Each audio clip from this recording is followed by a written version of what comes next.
മുളകുകളിൽ വെച്ച് ഏറ്റവും ഗുണകരമായത് കാന്താരി മുളക് തന്നെയാണ്. കാന്താരി കഴിക്കുന്നത് മൂലം അമിതവണ്ണം കുറയും.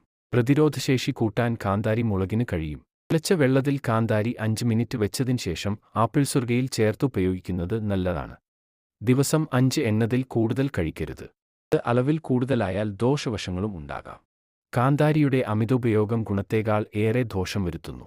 വായിൽ പുണ്ണ് ഉള്ളവർ മുളക് കഴിക്കുന്നത് പരമാവധി കുറക്കുന്നത് നല്ലതാണ്. വായിലും വയറിലും പുണ്ണ് കാരണം ബുദ്ധിമുട്ടുന്നവർ മുളകിന് കൂടുതൽ എരിവ് അനുഭവപ്പെടാത്ത രീതിയിൽ കഴിക്കണം.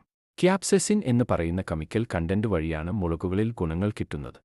കപ്സിൻ ദഹനരസത്തെ വർദ്ധിപ്പിക്കുന്ന ഒന്നാണ്. പക്ഷേ മുളക് ഒരു പരിധിയിൽ കൂടുതൽ കഴിച്ചാൽ അല്ലെങ്കിൽ വെറും വയറ്റിൽ കഴിച്ചാൽ ദഹനരസം വർദ്ധിക്കുകയും അതുമൂലം ദഹനരസം അന്നനാളത്തിലേക്ക് കയറിവരുന്ന അവസ്ഥ, നെഞ്ചിരിച്ചിൽ, വയറ്റിൽ പുണ്ണ് എന്നീ ബുദ്ധിമുട്ടുകൾ ഉണ്ടാവാൻ കാരണമാകും. എല്ലാ ദിവസവും ഉപയോഗിക്കുന്നത് നല്ലതല്ല. ഓരോ ദിവസം ഇടവിട്ട് ഉപയോഗിക്കുന്നതായിരിക്കും നല്ലത്.